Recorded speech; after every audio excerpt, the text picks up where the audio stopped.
Mais um dia, mais um vídeo, e hoje a gente vai falar sobre o que mais aparece de dúvidas a respeito de radioterapia. Todo dia no consultório tem algumas perguntas que se repetem muito e hoje eu vou responder elas aqui. Informação! Fiz um compilado para a gente ter uma ideia quais são as maiores dúvidas que aparecem nos pacientes oncológicos quando vão fazer radioterapia. Me chamo Matheus Cabral, sou radio-oncologista e hoje é o bate-papo com Radio-Onco de perguntas e respostas. Beleza, primeira pergunta que eu tenho aqui, eu não vou falar quem é que perguntou, né? Vai ser uma pergunta muito comum, que é: a radioterapia dói? Cara, não dói.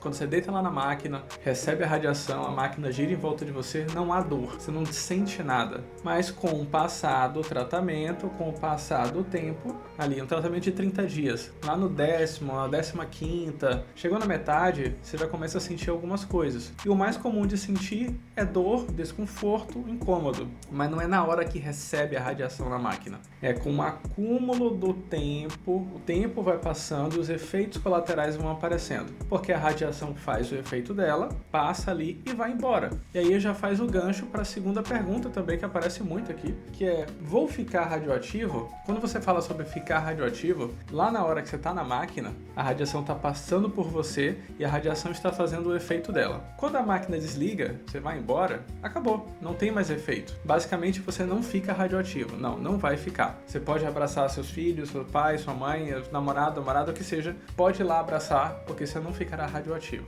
Até mesmo as braquiterapias, que é o tratamento de curta distância, né? Quando coloca um material radioativo ali no paciente, depois se retira, na grande maioria das vezes, e aí você vai para casa. Uma única braquiterapia que você poderia ficar radioativo são as braquiterapias de baixa taxa de dose, que é muito usada para próstata, que é bem raro de ser feito, que aí ela fica ali um tempo e você pode ficar radioativo ali naquele tempo, mas depois passa. Então não fica radioativo. Mais um para sua coleção de desconhecimentos. Próxima pergunta é: perderei todo o cabelo? Olha, se for tratar algo na cabeça, aí sim, perde o cabelo. Isso aí pode acontecer mesmo. Mas não perde para todo, sempre, acabou, pronto. Não, o seu cabelo vai voltar, tá? Só que ele vai voltar mais para frente, vai passar uns meses aí com o cabelo voltando devagarzinho. O que mais acontece geralmente é quando você trata um foco ali na cabeça e é um tufo que cai. Se você for tratar algo na cabeça, se for tratar um câncer de mama, de próstata, reto, uma pele ali na perna, na barriga, não tem nada a ver com o seu cabelo.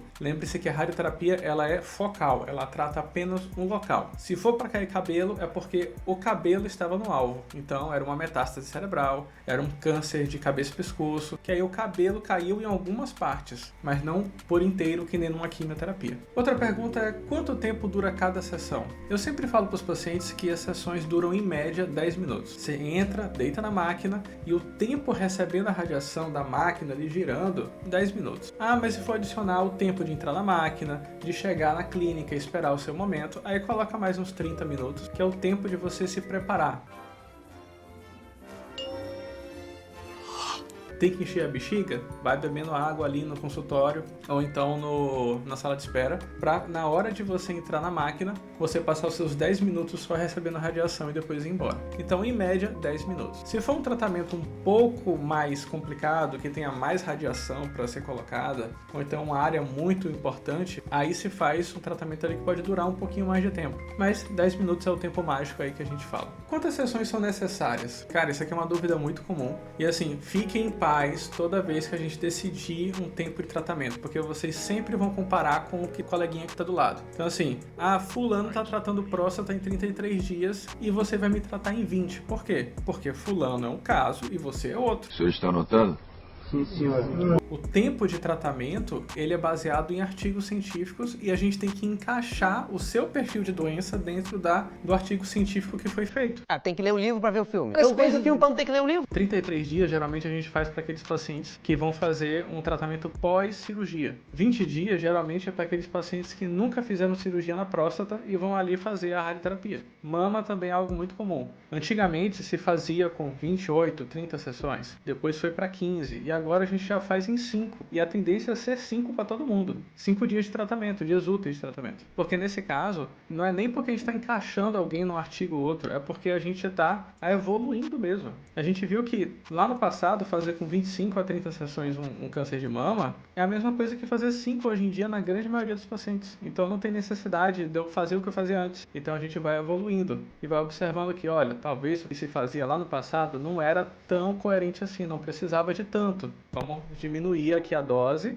eu consigo tratar igual o câncer e consigo manter a qualidade de vida e os efeitos colaterais bem melhores do que antigamente. Tá gostando da informação? Gostou dos vídeos aqui até agora? Não esquece de seguir, de acompanhar, de saber um pouco mais sobre radioterapia e oncologia aqui no Bate-Papo com Rádio Onco também. Então, ó, comenta aqui, eu quero saber o que você está achando. Posso trabalhar ou estudar durante o tratamento? Sim, é possível sim. Mas tudo vai depender de como você está se sentindo durante o tratamento. Então, é o que eu sempre falo, precisa de acompanhante? Depende. Se você é um cara ali de 40, 50 anos, vai tratar um câncer de próstata e você se sente bem durante o tratamento, pode vir sozinho, vai trabalhar, vai fazer suas coisas, porque não adianta fazer tratamento para o câncer, curar do câncer e a cabeça tá cheia de besteira. Então, as duas coisas têm que acontecer. Vai fazer sua atividade física, vai fazer o seu acompanhamento com o oncólogo, vai para a academia, vai para o seu trabalho, mas também vai para o tratamento. Ah, mas já vi gente que teve que se ausentar do trabalho, porque depende de cada caso. Então, um paciente que vai tratar um câncer de garganta, de língua, é interessante que ele se afaste durante um tempo, porque ele vai notar que vai perder muito peso, vai ficar mais difícil de comer, vai ficar mais difícil de dormir. Então, um afastamento às vezes pode ser necessário. Mas na grande parte das vezes, a vida continua igual, ainda mais se você está com bom controle da dor, se tiver dor, ou então com bom controle da alimentação, das atividades físicas. Precisa ficar internado para fazer o tratamento? Não, também. É uma coisa bem comum de se perguntar e não precisa ficar internado. Há alguns casos, pacientes que estão mais frágeis ou mais idosos ou são muito jovens, precisam ficar internados porque tem um risco de complicação. Mas assim, 90% das vezes o paciente vem tratar e volta para casa. Vem no outro dia e trata de novo e de novo, repete o processo. A radioterapia substitui a cirurgia ou a quimioterapia? Não substitui, na grande parte das vezes, ela é complemento do tratamento. Então, entenda sempre o tratamento oncológico como se fosse uma linha do tempo. Você fez o diagnóstico, depois faz uma cirurgia e depois complementa com a radioterapia. Ou faz a cirurgia, faz a quimio e depois vai para a radioterapia. Ou em alguns casos, faz só a radioterapia e está curado. Então, câncer de pele faz isso, próstata também faz isso, aqueles baixo risco, intermediários. Aí mama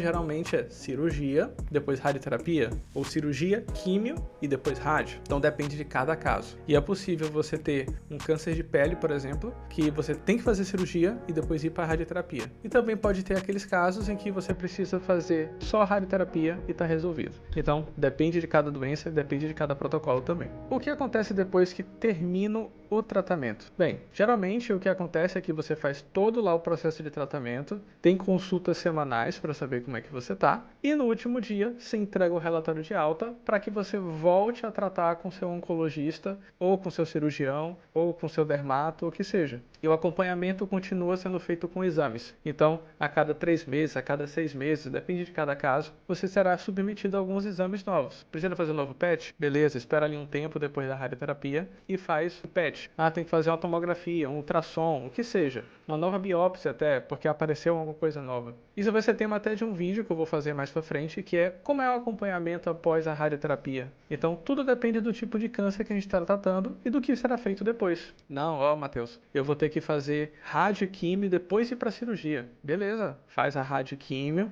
avalia com novos exames para ver como ficou o resultado e vai para cirurgia. Aí depois disso, acompanhamento com novos exames. Então, é muito importante entender que você faz o tratamento e observa ou vai para uma nova fase de tratamento que pode mudar a depender de cada doença. Muito bem, essas foram as informações. Gostaram? Comenta aqui, não esquece de colocar o curtir, o sininho para saber mais sobre radioterapia e oncologia aqui no Bate-Papo com Rádio Onco. Tchau, tchau.